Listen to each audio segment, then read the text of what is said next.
getting organized. They often are late because they really don't have a concept of time. And how do other people relate to them? If I were sitting next to someone with ADD, they would strike me as what? Well, very charming, very talented, very wonderful. You know, very. You'd say, "My gosh, you're so brilliant," but then they say, "Oh, but I'm so frustrated because I take my bright idea and I show up at the wrong meeting in the wrong time. I can't get the big promotion because I blurt out something inappropriate at the meeting. My spouse says, you know, you're driving me crazy because you never pick up, you're never on time, you promise things and don't deliver, you say you'll do it and it doesn't happen." And so all these wonderful talents can go wasted because they're not able to get focused, they're not able to stay on track, they're not able to deliver the goods. Brenda may be such a person as that. Brenda is a 47-year-old mother of two who suspects that she has ADD. She went to Dr. Hallowell to be tested.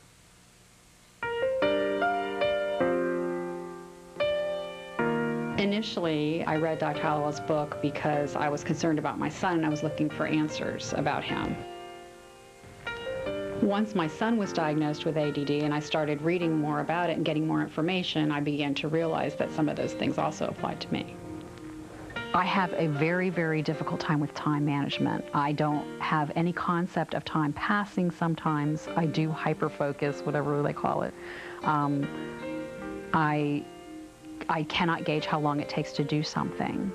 I will take a history from Brenda, which is really the most important part of the diagnostic evaluation. That's where the diagnosis resides, in the history. I feel like a very much of a failure as a parent because of the lack of follow-through. I know how important routine is. It's not that I'm stupid or that I don't know what I need to be doing. I just can't seem to follow through and do it. You've been trying for many years. I think better days lie ahead. To supplement the history, to give more quantitative data to support or not a diagnosis, we do neuropsychological testing, and that'll be done by our neuropsychologist, Dr. Lavoie. These are paper-pencil tests that attempt to quantify elements of distractibility and impulsivity, which are key elements in attention deficit disorder. 7, 2, 8, 6. And then when she's finished doing that, she and I will meet and compare notes and see what patterns emerge from the history and the testing, and then we'll make a diagnosis. I feel like with Dr. Hallowell being such an expert in the area, he gives me, you know, his opinion, then maybe for once and for all, I'll feel like I know the truth. And I think that would be a great relief. Brenda, are you hoping that the diagnosis is yes, you have ADD, or are you hoping to find out you don't? Well, of course, you know, no one wants to think that they have some kind of difficulty, but of course, obviously, I know I do.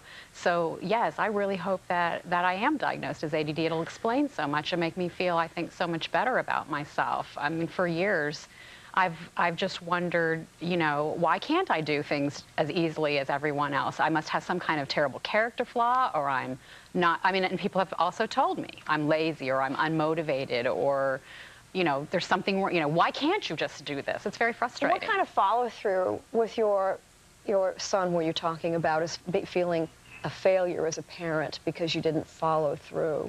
Actually, this was a very upsetting incident for me when we were in the car one day, and I was once again starting my Monday morning, you know, tomorrow's Monday, we're going to put up those charts and get them onto the black, you know, the bulletin board, and we're starting over, this is really going to work this time.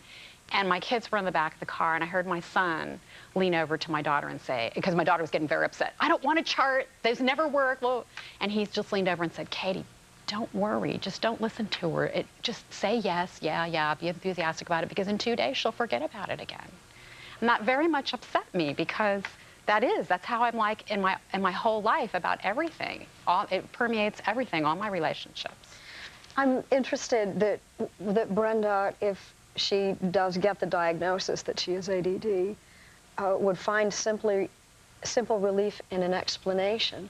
I thought she'd say, because then we can do something about it. Just an explanation would be comforting.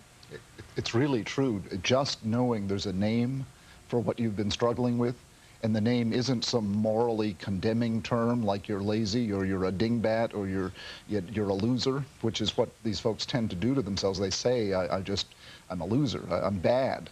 And it's what I call a moral diagnosis. Just knowing instead there's a medical name for it, a neurological name for it. It's so freeing. Not as an excuse, not at all, but as a way of saying, no, I'm not a bad person. I have an undiagnosed medical condition like nearsightedness. And now I need eyeglasses instead of more moral lectures. All right. Well, Brenda, Dr. Holloway, we'll all find out together when we come back. On the next Jane Pauley Show, You can be beautiful for $50. Jane explores the ugly business of beauty. The electric wrinkle roller had its moment. The bra that anchored to your thighs. Who thinks up this stuff? Meet the new beauty entrepreneurs. Guys, it's about the butt. There's a new mascara that self-destructs. Find out about a technique that could make liposuction obsolete. Inventing beauty on the next Jane Pauley Show.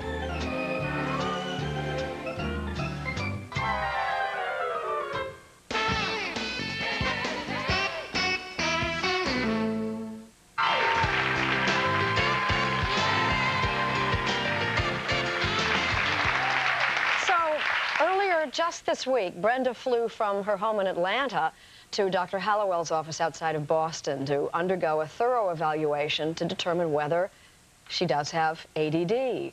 She hasn't heard the results yet, but is hoping, sort of, that the diagnosis is yes, she does. Dr. Hallowell, what is it?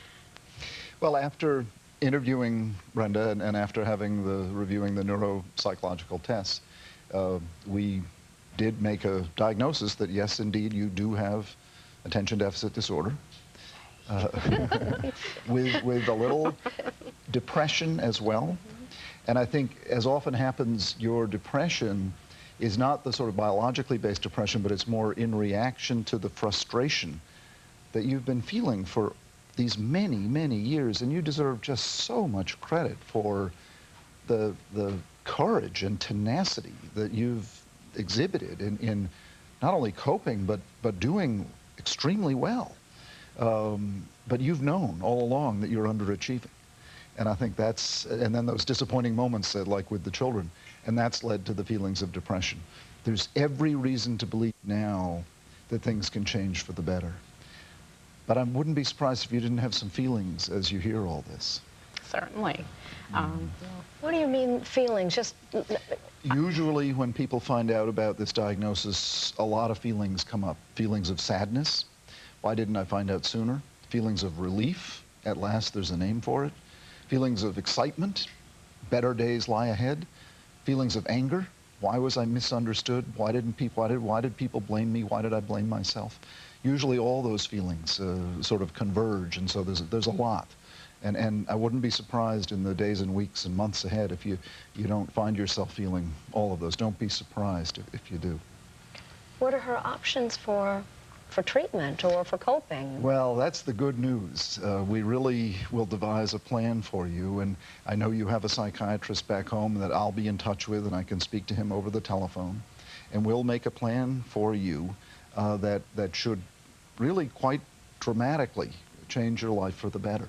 It'll begin with education. You need to learn what ADD is and what it isn't. And since you love to read that'll be the easy books, part. yeah, you'll just soak it right up, and that'll be great. And I think you'll find it really exciting because you'll say, yeah, that's me.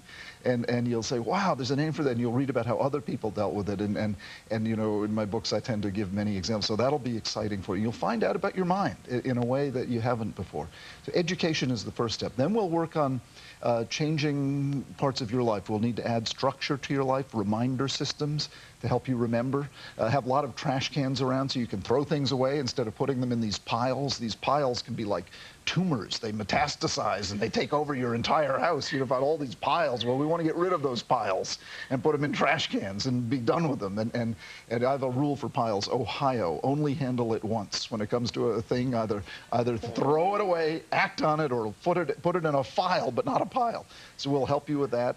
We'll help you with time management. We'll give you little strategies for how to be on time, reminder systems, clocks that ring funny ways. My friends and family will love you. All of this, break the habit of procrastination, help you learn that there is such a thing of time that you can anticipate, and we'll have to work with a therapist, with a coach, with a counselor, not only to help you with the nuts and bolts of it, but also the emotional working it out, changing your self-image into someone who can begin to see herself as so much more competent, so much more talented.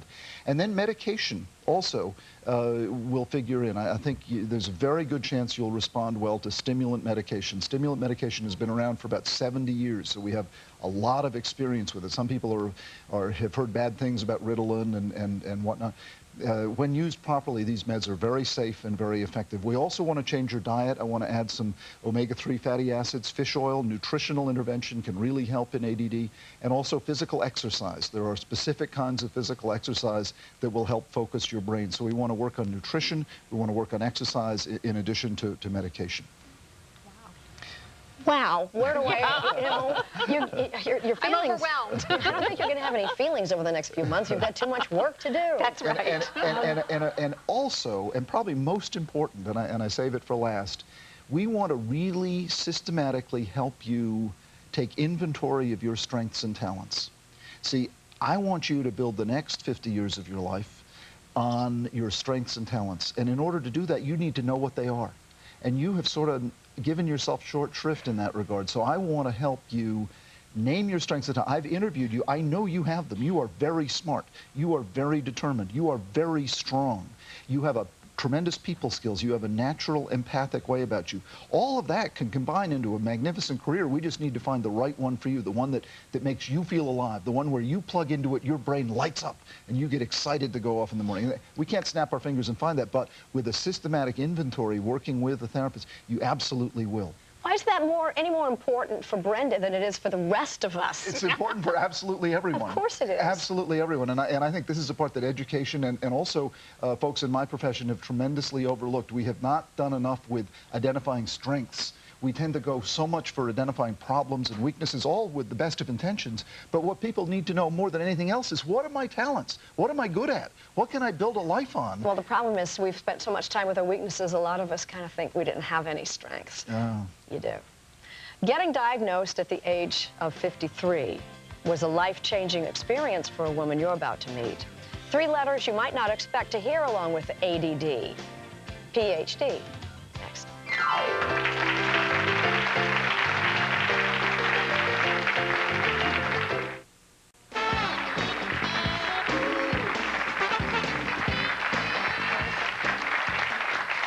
Now, I don't mean to confuse you, but this made no sense to me. But the experts know ADD by the letters ADHD. The H stands for hyperactive, but sometimes, and often with women, the H is silent. Dr. Hallowell, you don't have to be hyperactive to be ADD. Absolutely, and it's a tremendously important point, and often why girls and women don't get diagnosed, because most say, oh, well, you're not hyperactive, you're not overturning desks, you're not bumping into people, you can't have it. Not at all. In fact, females tend not to be hyperactive. They have attention deficit disorder without any sign of hyperactivity whatsoever. It's the quiet daydreamer in the back of the room who's, people think she's shy or slow, but you ask her, what is it like to be in the classroom? She says, oh, it's fine, I'm almost never there. You know, and it's lost in thought, lost in daydream, creative, okay. but no hyperactivity whatsoever. Carolyn is a case in point, a school principal who wasn't diagnosed until she was 53, in part because of the common misconception about hyperactivity. You must have known a lot about ADD if you were a principal. I knew about ADD as it related to children, the particularly boys, hyperactive boys. Yes, what do they look like? How do they carry on?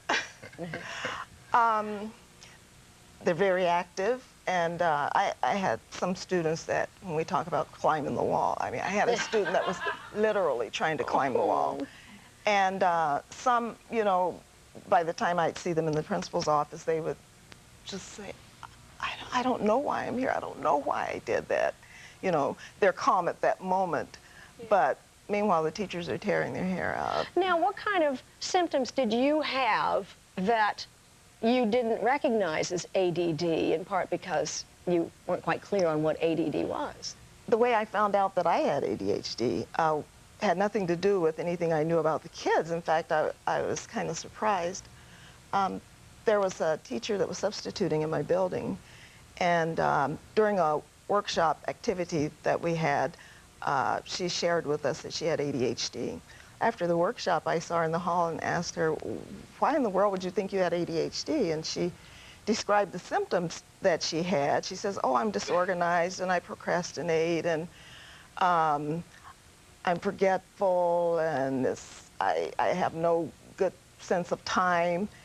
And I looked at her and said, well, if you have ADD, then so do I. She says, I know. And so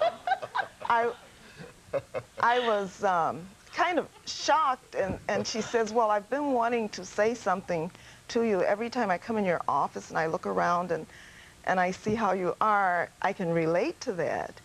And so she gave me some articles to read, and I thought, well, maybe I need to look into this further, because during that time, I just felt like I was barely holding on by my fingernails. I felt like an imposter, that people were going to find me out.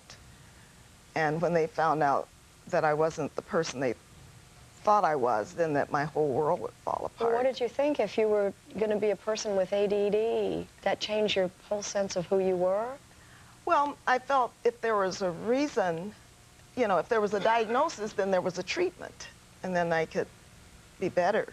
Yes. Your husband, Ron, is here. Yes. Ron, did you notice a difference in your wife after she was diagnosed with ADD finally? Actually, I didn't, and part of that was my problem. She asked me to read articles, read pages out of books, and I resisted all of that. I'm not interested in reading this. I didn't believe in it, and so forth. Didn't believe in it? Absolutely not. She was just procrastinating. You just thought it was a kind of an excuse? An excuse. Not an explanation. There you go. Yeah. And so I began to read, especially when she wasn't around. I would read these, I began to read these articles. And sometimes she would leave them in the bathroom, so in the bathroom you read anything. And so what happened was that she conned me into going to a couple of the national convention, CHAD conventions with her. And so, well, I'm here, I might as well go to a couple of their sessions. And so I'm listening to their story and the things that they have, and I can see her. They're describing her, and I thought, whoa, so maybe there is something to this. And so I began to accept more that, okay, she's been diagnosed with this, but it was still hard for me as a spouse. Well, I think your marriage is going to get better. Your treatment involved medication? Yes, and counseling. Ultimately, you got back on track. Yes. And you finished a dissertation for a PhD. After I was treated, well, during my counseling, I explained to the psychologist that one of my big disappointments was that I had worked on a doctorate and had completed everything and had gotten well into my dissertation but never finished it. And finally, I just lost that. I mean, I lost the Of course. So that had always bothered me, but once I got treated and I could focus better, I decided to start from scratch again at a different university. And now I'm Dr. Carolyn O'Neill. I got a degree from Loyola University.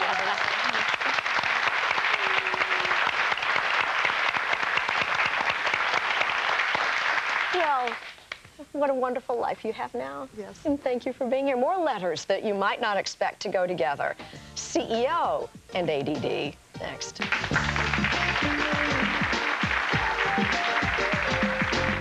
If you're planning a trip to New York City, be a part of our studio audience here at historic Rockefeller Plaza. For free tickets, call 212-664-3056.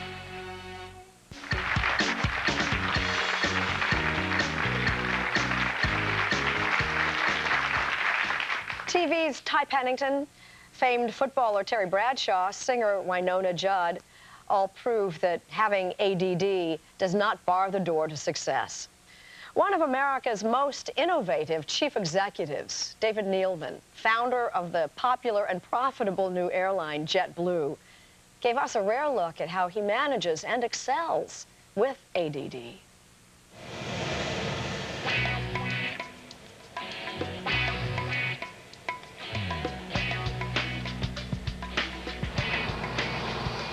We're going to have 2.5 hours flying time down to Fort Lauderdale today. They're all kosher, but these nasty, cheesy things here.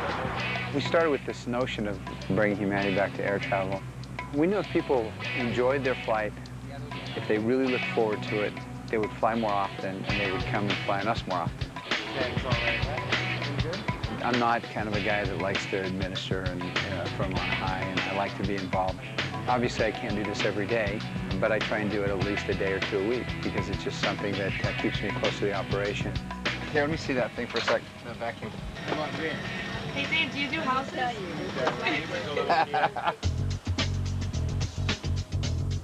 I was actually in my early 30s when I realized that I had ADD. What it allows you to do is to just hyper-focus. That you have this ability to kind of take complex situations and your mind just kind of races and tries to figure out how to solve things. I think one talent that I have is knowing what my strengths are and what my weaknesses are, and then finding really good people that complement my weaknesses. It's a great day to have you here on your first day at JetBlue and welcome each of you on board and spend a little time talking about JetBlue and what our philosophy is and why we're different than everyone else. We've made profit for 16 consecutive quarters, which was amazing. We were only one of a couple of airlines that were able to do that. And it's because of our great people. Well, thank you very much. Appreciate it. Thank you. I think the thing that is the toughest thing for someone with ADD to try and control is their mind. Sure, I have a lot of challenges that go along with it, but I think on balance, I'm better off for having ADD than not having it.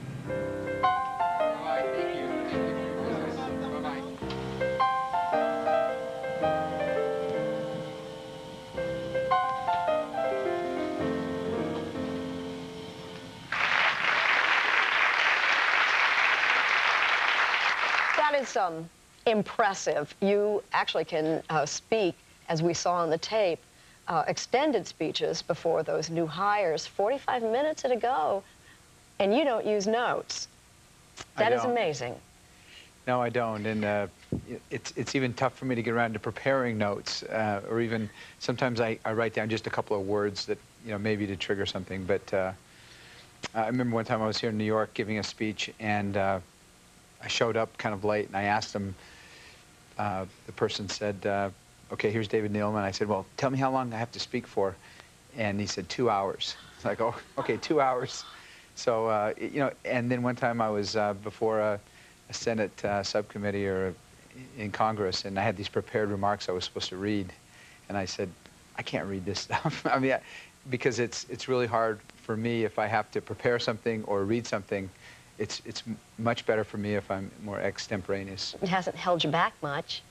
It hasn't, but I think you learn how to cope, and I think the day that I finally realized that I had ADD, and it was something that it was such a tremendous relief for me. It was something that I kind of spent my whole life kind of thinking that I was different than what people really thought I was, and that I was, kind of pretending that I was smarter than I really was. I was really stupid. That imposter thing again. Yeah, and when I found that out, and I found out that what I had, it was just a tremendous relief. When you found out what it was, you were already a multi-millionaire. I felt like I was living 2 lives. I felt like, and I can remember when I was dating my wife.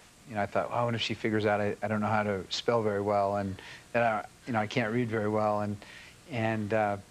but I was having success, but I felt like all this self-doubt and all this, that there was kind of two me's. There was the kind of one that was successful and the one that really couldn't compose an email, couldn't sit down and just write an email. And when I found out I had ADD, my little brother was diagnosed, and my mom sent me Dr. Hallowell's book, Driven to Distraction, and she knew that I couldn't possibly read the whole book. Unlike your previous guest, I'm not a reader, obviously, but she said, just read this criteria here. Just read this, 20 points. And when I read it, when I got to 20, I had an absolute assurance that I had it. Check, it was like done, check, done, check.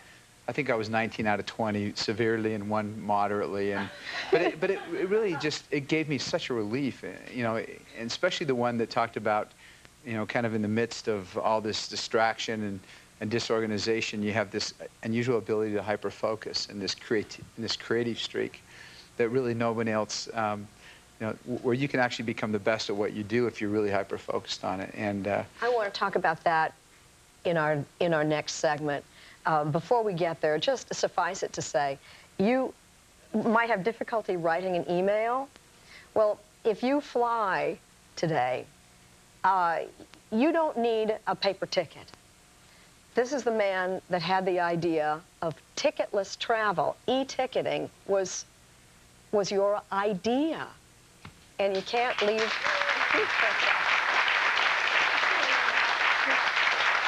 When we come back, we'll talk about some secrets to success. Next.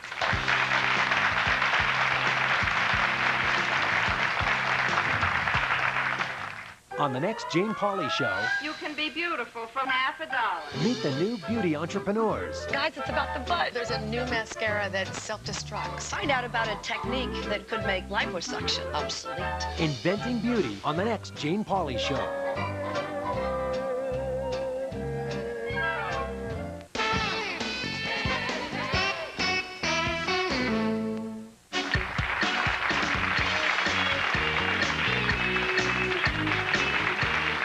We're back with David Nealman, Chief Executive of JetBlue Airways, who actually says if there was a cure for ADD, he wouldn't take it. Wow. Where can I get some? Why? well, I think, you know, I give a lot of credit to my ADD for a lot of the creative ideas that I have. As you mentioned, the e-ticket idea, it was something that the industry had gone 50 years with this control document. And, you know, one of the, I have a lot of weaknesses, obviously, but one of the gifts that I have is to be able to look at very complex situations and figure out how to simplify it and to make it so it makes sense. And this whole idea of being ticketless, someone came to me with an idea and said, why don't we just do barcodes instead and barcode people? And I said, why do barcodes? Let's give them a number. No, let's forget the number. They have the name, they have their ID. Let's just let them pay for it on the phone, and that will be it. And well, how can they do that? How can that work? I still don't get how it works. I remember, you just reminded me somewhere, I can't quote who it was, some great thinker said, defining intelligence as finding the simplicity on the other side of complexity. And you're a genius. You're an absolute genius. You know, and I think one of the things that frustrates me sometimes is when people say, well, that can't be done because it would have been thought of before if it was really going to work, you know, and why hasn't that been thought of before? And I don't know. I mean, it's just kind of, you know, the same thing when, you know, I was trying to figure out what to put in the seat back pocket, something to keep people entertained, and I was thinking of different kind of programming, and then someone brought me this idea of live TV in the seat backs. Thank you. Where we have NBC, of course. Thank you. And I said, that's it. That's exactly what I want. I want live TV in the seatbacks. That will be a huge hit with people. And, you know, a lot of airlines have heard about it. A lot of, you know, very few airlines do it. But I knew it was going to be an instant hit as soon as I saw it. When you talk about it, your eyes kind of sparkle. Your brain is very happy when you talk about your ideas. What is hyper-focus and what does it feel like? It's good, you know,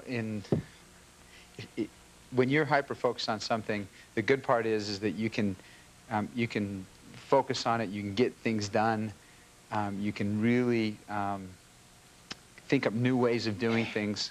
The bad part is those things that you're not hyper-focused on, it's drudgery trying to accomplish those tasks, and that's my challenge, is the things that are beyond my hyper-focus, things that I have an obligation for.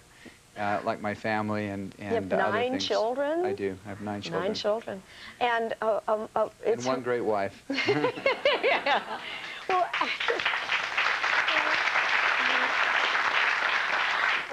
medication. Do you take the medication that many people find so much relief from? I don't, you know, and I, in no way, because I don't take medication, I don't want it to be interpreted that, you know, in any way judgmental to people who want to, because I know it does wonderful things for people. And I guess I just figured that I had gone 35 years without taking it, and then I was officially diagnosed even 5 or 6 years after that, that I don't know, I just have this kind of feeling that I just don't want to be dependent on something.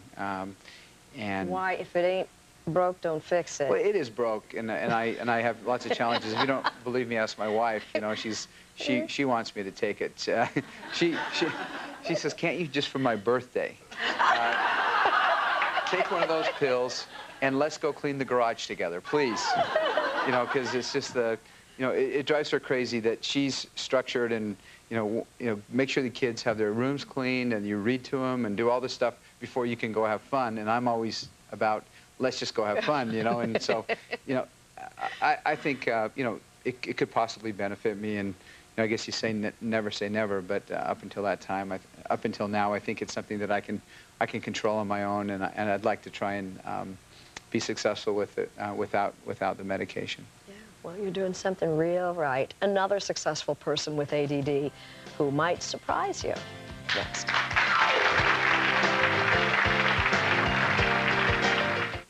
Guests of the Jane Pauley Show stay at La Parker Meridian, New York, featuring breathtaking views of Central Park and the New York skyline. La Parker Meridian, uptown, not uptight.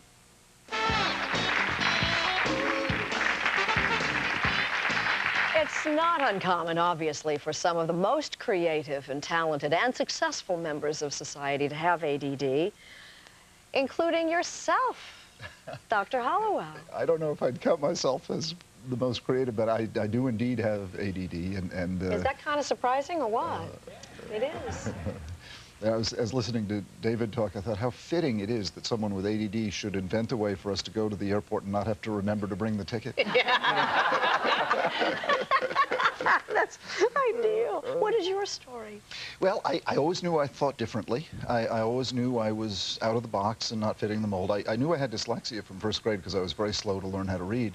But I knew there was something else strange about me, and I didn't know what it was, and I learned how to cover it up. And can I interrupt just long enough to point out that you taught at Harvard Medical School? Yeah, and I was an English major at Harvard College, and you know, so that's another myth, that these conditions have to be associated with doing poorly in school. That's absolutely not true, or they're doing poorly in life. Absolutely not true. In fact, just the opposite. In fact, they're associated with doing well if you manage it properly. I often say it's a gift that's hard to unwrap, but once you unwrap the gift, it can propel you to the heights. Absolutely. So I just knew I was different. And when finally I'd finished college, medical school residency, I was doing a fellowship in child psychiatry.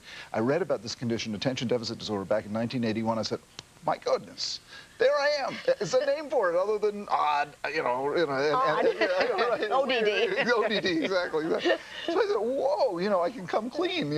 Other people are like this. And I said, my gosh, and most of them don't know it. And that's why I became so passionate about trying to help people go easy and say, look, there's a name for this. You don't have to keep faking being normal. You don't have to keep faking being average. Be who you are. Special. Yeah.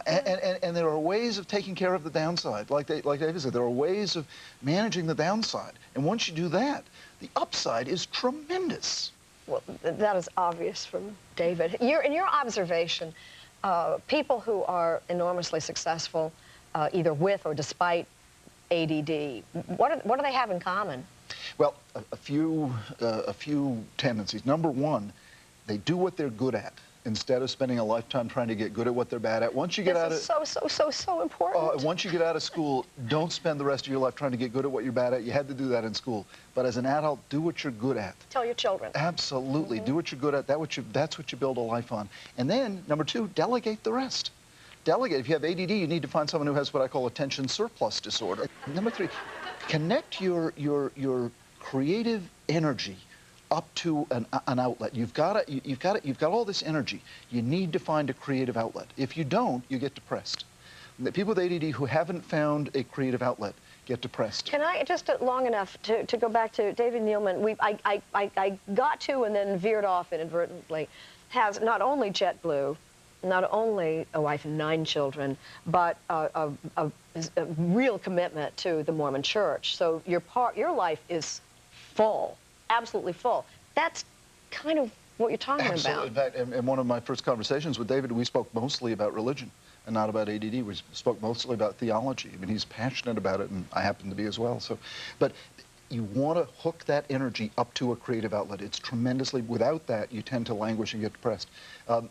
Next, set as your goal not to be a neat freak. Set as your goal not to be totally organized, just well enough organized that you can achieve your goals. You don't want disorganization to stand between you and achieving your goals, but well enough organized to achieve your goals. If you looked at my office at home, it's full of piles and chaos, but it's well enough organized that I can write my books and take care of what needs to be taken care of.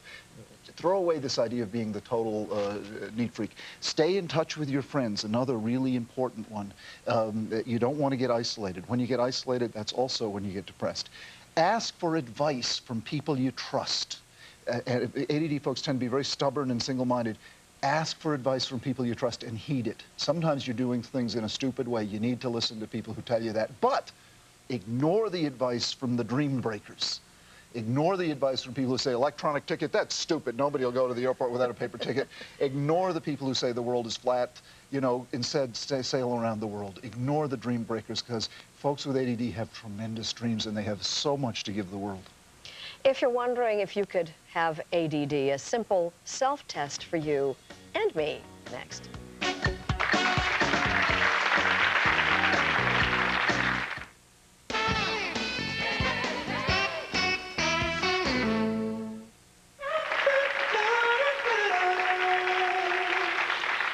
The television business attracts energetic, creative people, not always known for long attention spans. So this week, some of us on the staff anonymously filled out a simple questionnaire that Dr. Hallowell created for the book. Anybody could find this, and I'm hopeful that you will find it on your website. Yes. Read the 6 simple questions. Sure. Actually, I didn't create this. This came from the World Health Organization and some researchers at NYU and Harvard. But here are the 6 questions. If you answer often or very often to 4 of these, you're in the zone where you might have ADD worth getting an evaluation. How often do you have trouble wrapping up the final details of a project once the challenging parts have been done? How often do you have difficulty getting things in order when you have to do a task that requires organization? How often do you have problems remembering appointments or obligations? When you have a task that requires a lot of thought, how often do you avoid or delay getting started? How often do you fidget or squirm with your hands or feet when you have to sit down for a long time, which I do at dinner? How often do you feel overly active and compelled to do things as if driven by a motor? Now, this is not a definitive test, but it's a screening tool, and if you say often, very often to 4 or more, it's worth your taking it to the next step and go see a specialist and get an evaluation. I saw some kind of heads nodding and some squirming, and yeah, those people were actually listening. Just, if you're curious, out of the 47 staff members who took the survey, 2/3 had no sign of ADD, but 1/3 of us were either borderline or had consistent signs of ADD. Those amounted to 15%. Is that higher than the average? Not for a screening test, because you want a screening test to bring in people who also don't have it. Mm-hmm. So the next step would be to get the evaluation, and I'll bet you if you got the evaluation, probably only 3 or 4 would end up with the diagnosis. Yes, well, but we're all really creative, and we think of ourselves as quite successful. I should say, only the lucky ones would end up with the diagnosis. Yes. The blessed ones. The blessed ones. Dr. Hallowell has brought a copy of his latest book, Delivered from Distraction, for everyone here in our audience today. Thanks to Dr. Edward Hallowell and David Nealman. Thank you for flying JetBlue here to be with us. And all of our other guests, you're just marvelous, and we wish you much success and good health, and everybody else. Please go to our website for further information about ADD, thejanepaulishow.com. In the meantime, thanks for watching, and we'll see you next time. Good Morning Cleveland now starts at 5 a.m. with nonstop news, weather, and traffic to help you start your day. So catch Cleveland's fastest growing morning newscast, Good Morning Cleveland, now at 5 a.m. on News Channel 5.